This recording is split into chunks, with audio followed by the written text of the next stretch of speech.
Ombak yang tak selalu bersahabat, jarak yang membentang jauh, serta keterbatasan akses menjadi bagian dari perjalanan PLN menuju pelosok kepulauan yang ada di Kabupaten Muna dan Muna Barat.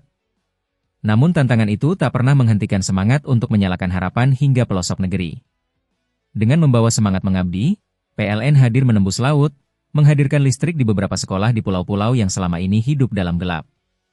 Berkat inovasi teknologi pembangkit listrik tenaga surya, PLTS, Mikro dengan Battery Energy Storage System, BESS, yaitu Super SUN dari PT PLN, Persero, kini 18 sekolah, TK, SD, SMP, SMA, SMK, dan satu fasilitas umum pada 12 pulau terpencil di Kabupaten Muna dan Muna Barat resmi menikmati nyala listrik ramah lingkungan. Perjalanan menuju pulau-pulau terpencil di kedua kabupaten tersebut bukan perkara mudah. Tim PLN harus menempuh laut berjam-jam, menantang ombak, angin kencang, serta keterbatasan akses logistik. Bahkan tak jarang saat di tengah laut, tim PLN dihadapkan pada hujan deras serta ombak tinggi. Namun dengan penuh dedikasi panel surya, baterai penyimpanan energi, hingga peralatan instalasi diangkut menggunakan kapal bahkan perahu kecil, menembus jalur laut yang sangat menantang.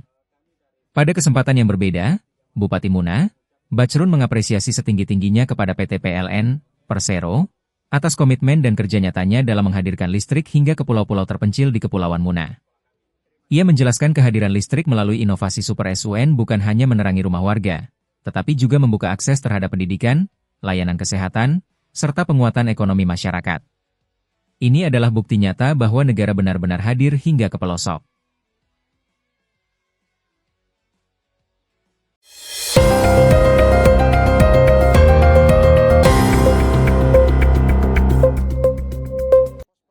Setelah melakukan kunjungan ke Gereja Katolik Santa Maria dan Gereja Kristen Sulawesi Barat, GKSB, Bukit Sion, Mamuju, dalam rangka perayaan Natal 2025, Gubernur Sulbar Suhardi Duka bersama Forum Koordinasi Pimpinan Daerah, Forkopimda, melanjutkan agenda dengan meninjau pos pengamanan, Pospam, terpadu di sejumlah titik strategis Kota Mamuju, Rabu malam, 24/12.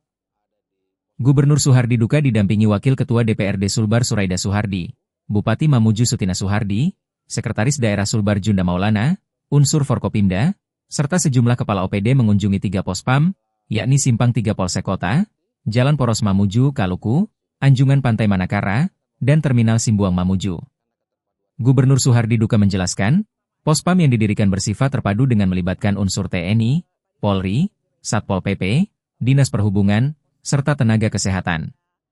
Kehadiran lintas sektor ini bertujuan memastikan keamanan dan kenyamanan masyarakat selama perayaan Natal dan Tahun Baru 2026, Nataru.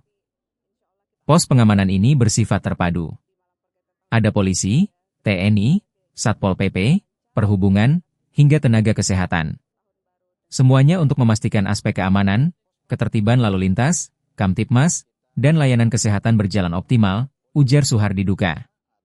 Ia menambahkan, Pospam terpadu berfungsi sebagai pusat kendali jika terjadi kondisi darurat selama arus Nataru.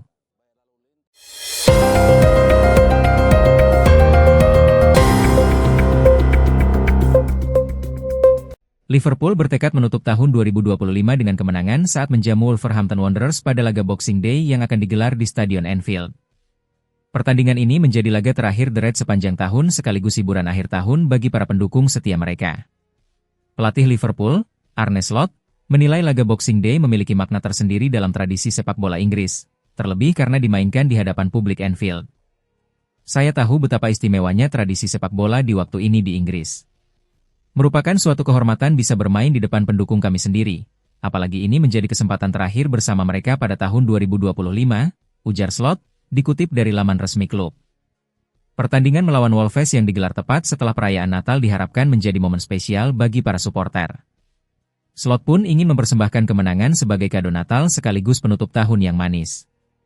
Liverpool menyambut laga ini dengan kepercayaan diri tinggi setelah bangkit dari periode sulit dan mencatat 6 pertandingan beruntun tanpa kekalahan di semua kompetisi. Meski demikian, Slot menegaskan bahwa performa timnya masih perlu ditingkatkan. Tentu saja kami ingin mengakhiri tahun ini dengan hasil yang baik. Dalam beberapa pekan terakhir kami mengalami kemajuan, tetapi masih ada sejumlah area yang harus diperbaiki agar bisa tampil lebih konsisten, katanya. Ia menyinggung kemenangan atas Tottenham Hotspur pada laga sebelumnya sebagai cerminan kondisi tim saat ini. Kemenangan di Tottenham akhir pekan lalu menunjukkan situasi kami.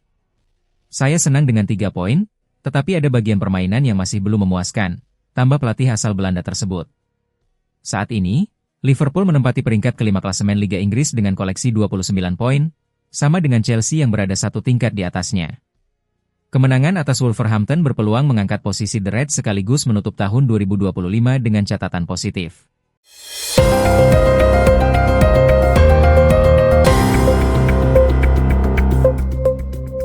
Universitas Hasanuddin secara resmi melepas keberangkatan mahasiswa kuliah kerja nyata, KKN, tematik Wakatobi Maritim ke Kabupaten Wakatobi, Provinsi Sulawesi Tenggara, sebagai wujud komitmen dalam mengimplementasikan Tridharma Perguruan Tinggi, khususnya pengabdian kepada masyarakat pada Kamis 18 Desember.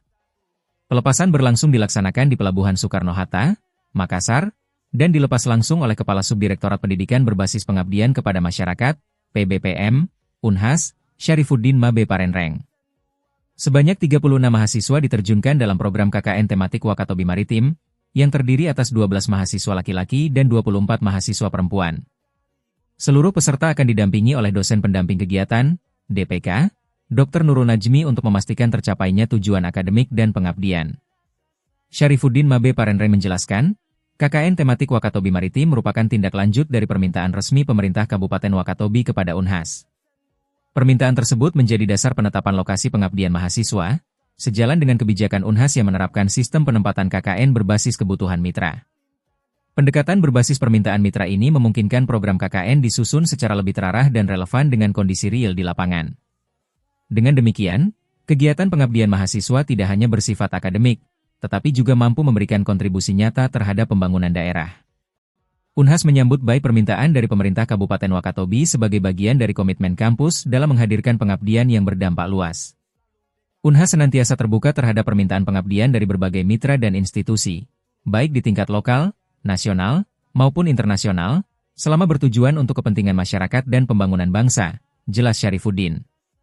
Ia menambahkan bahwa melalui pendekatan berbasis kebutuhan mitra, program KKN dapat dilaksanakan secara lebih kontekstual dan tepat sasaran.